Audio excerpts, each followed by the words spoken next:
সাইফ হাসানকে দলে বেরিয়ে ঢাকা ক্যাপিটালসের নতুন চমক বলতে গেলে তাসকিন আহমেদের পর সাকিব খান সাইফ হাসানকে দলে বেরালেন। সাইফ হাসানকে কেনই বা দলে বেরোবেন না? বর্তমান সময়ে সবচাইতে জনপ্রিয় এবং হার্ড হিটার ব্যাটসম্যান হচ্ছে সাইফ হাসান, যেটা নজর রেখেছে সাকিব খানের উপর। বলতে গেলে এশিয়া কাপ কিংবা সিরিজের মধ্যে সাইফ হাসান যেভাবে ব্যাটিং তাণ্ডব ছড়ায়, হয়তো এটাই প্রশংসার যোগ্য এবং এটাই আকর্ষণ করেছে শাকিব খানকে। আপনি যদি সাইফ হাসানের ব্যাটিংটা দেখেন তাহলে দেখবেন কীভাবে ধৈর্য নিয়ে কীভাবে ঠান্ডা মাথায় খেলতে হয়, সেটা হয়তো সাইফ হাসান তা মাঠে বারবার প্রমাণ করেছেন। সাইফ হাসানের ব্যাটিং অন্তত দেখার মতো, প্রশংসার মতো। কেনই বা হবে না?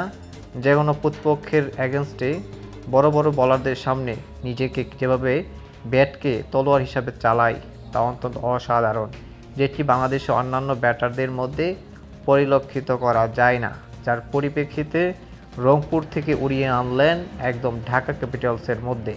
এটাই হতে পারে ঢাকা ক্যাপিটালসের সবচাইতে বড় চমক, সাইফ হাসানকে একাদশে ভিড়িয়ে। আর এমনই বিপিএলের বিভিন্ন ধরনের আপডেট পেতে পেজটি ফলো এবং সাবস্ক্রাইব করে রাখতে পারেন।